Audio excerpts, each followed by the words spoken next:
Urge, la fusée Soyouz et ses 2 membres d'équipage ont atterri au Kazakhstan. Urge, panne moteur pour le Soyouz MS-10, un plan d'évacuation d'urgence des cosmonautes étudié. L'OTAN prépare ses troupes à une invasion de la Norvège par la Russie. Et le lièvre. L'OTAN s'inspire de la série Occupé pour ses dernières manœuvres, qui vont simuler une invasion de la Norvège et va ainsi positionner 45 000 soldats tout près de la Russie.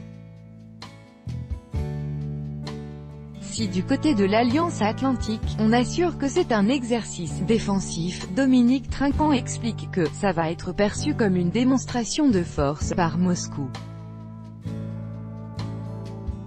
Imaginez que la Russie envahisse la Norvège.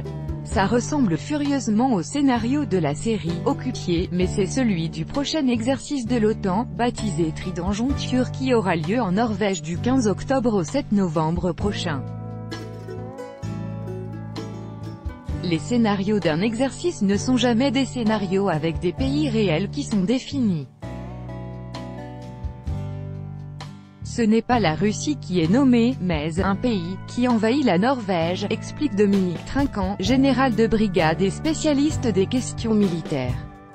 Certes, aucun État n'est jamais nommément cité dans ce genre d'exercice militaire, mais qui d'autre que la Russie ne serait pas membre de l'OTAN et géographiquement assez près de la Norvège pour l'envahir. 45 000 soldats, 10 000 véhicules, entre 130 et 150 avions, ainsi que 70 navires seront déployés entre 500 et 1000 km de la frontière russe en Norvège, mais également en Suède et en Finlande, 2 pays qui ne sont pourtant pas membres de l'Alliance Atlantique. La Finlande et la Suède, dans la région dans laquelle ils sont, ont des liens étroits avec la Norvège et donc la participation de ces pays extérieurs à l'OTAN, mais dans le cadre d'exercices de l'OTAN, fait l'objet de partenariats et est assez courant, estime le général de brigade au micro de Spoutnik. Une proximité avec le territoire russe qui, de l'aveu même de l'amiral Foggo, ne plaît pas beaucoup à Moscou. Mon supérieur a établi au cours des derniers mois un dialogue avec le chef de la défense russe, le général Gerasimov. Il y a eu des moments de tension, mais je pense que ce dialogue est positif, a expliqué l'amiral James Foggo, responsable de l'exercice.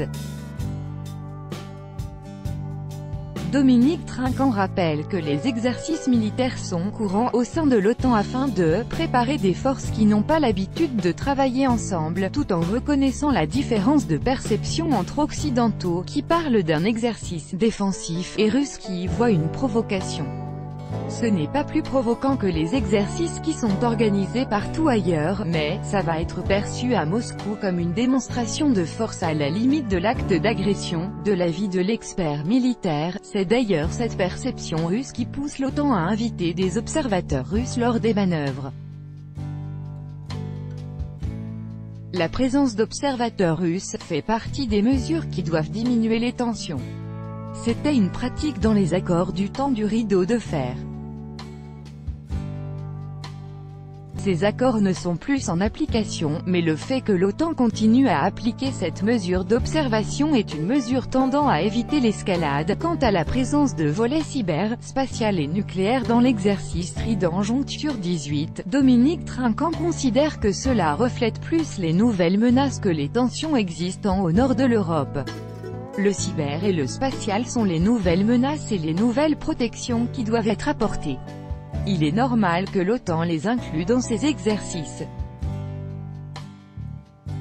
Il y a un commandement de l'espace, un commandement cyber et ceux-ci aussi doivent s'entraîner. Ce sont typiquement les nouvelles menaces contre lesquelles l'OTAN doit s'entraîner.